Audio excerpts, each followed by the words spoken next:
In the past 100 years, as these super technologies have been developed in the West, the smashing of atoms, the invention of radio, television, computers, immunology, so forth and so on, data has been arriving about the practices of Aboriginal cultures all over the planet, that they dissolve ordinary realities, ordinary cultural values, through an interaction, a symbiosis, a relationship to local plants that perturb brain chemistry. And in this domain of perturbed brain chemistry, the cultural operating system is wiped clean. And something older, even for these people, something older, more vitalistic, more in touch with the animal soul, replaces it, replaces the cultural operating system, something not determined by history and geography, but something writ in the language of the flesh itself. This is who you are. This is true nakedness. You are not naked when you take off your clothes. You still wear your religious assumptions, your prejudices, your fears, your illusions, your delusions. When you shed the cultural operating system, then essentially you stand naked before the inspection of your own psyche. Desmond Morris called it the naked ape. And it's from that position, a position outside the cultural operating system, that we can begin to ask real questions about what does it mean to be human, what kind of circumstance are we caught in, and what kind of structures, if any, can we put in place to assuage the pain and accentuate the glory and the wonder that lurks waiting for us in this very narrow slice of time between the birth canal and the yawning grave. In other words, we have to return to first premises. So I've been thinking about this a lot, and at first it seemed to me only a metaphor, this phrase, culture is your operating system. But because I travel around a lot and get that jolting experience frequently of, let's say, leaving London on a foggy evening and arriving in Johannesburg 14 hours later to a sweltering day in a city of 14 million on the brink of anarchy, I get to change my operating system frequently. And so I notice the relativity of these systems. And some work for some things and some for others.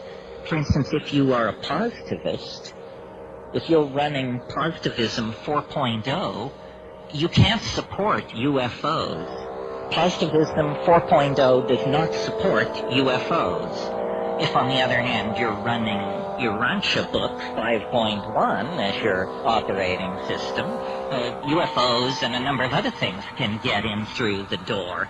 That is what we would technically say is a more tolerant operating system, or its plug-in support special effects denied the positivist.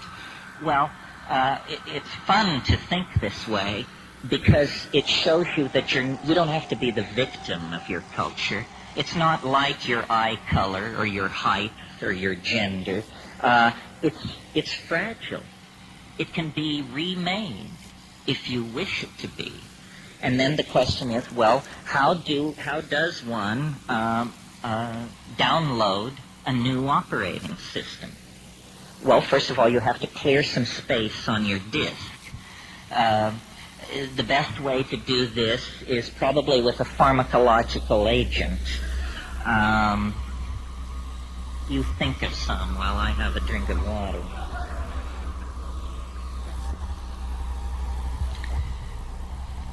Psilocybin is an excellent disk cleaner.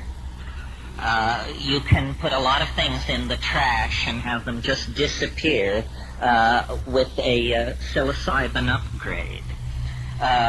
Other pharmacological agents that will clear your disk are ayahuasca.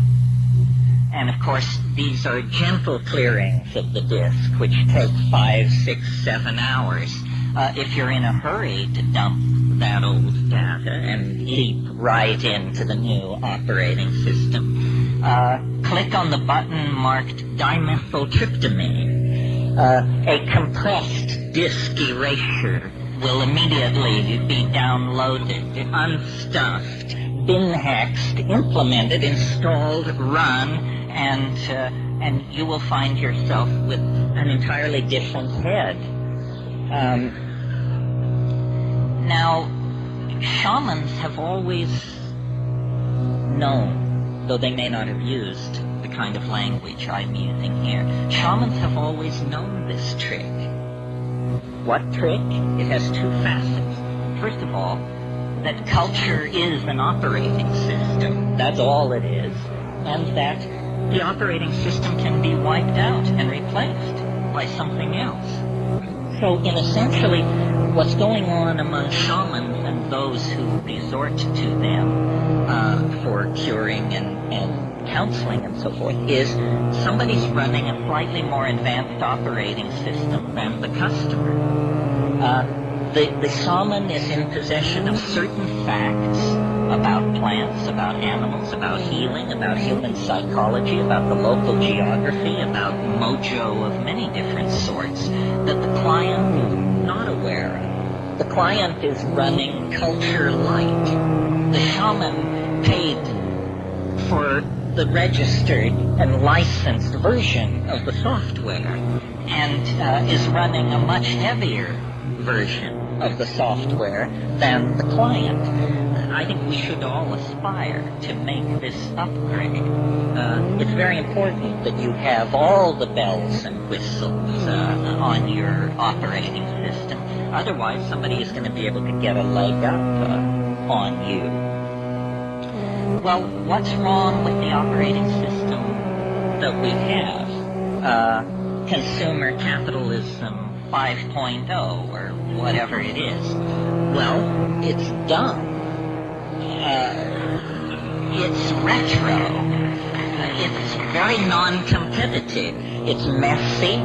It wastes the environment. It wastes human resources. It's inefficient. It runs on stereotypes. It runs on a low sampling rate, which is what creates stereotypes. Low sample rates make everybody appear alike, when in fact the glory is in everyone's differences.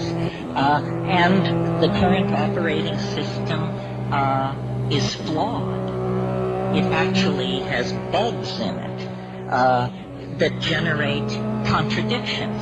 Contradictions such as we're cutting the earth from beneath our own feet. We're poisoning the atmosphere that we breathe. This is not intelligent behavior. This is a culture with a bug in its operating system that's making it produce erratic, dysfunctional, malfunctional behavior. Time to call a tech. And who are the techs? The shamans are the techs.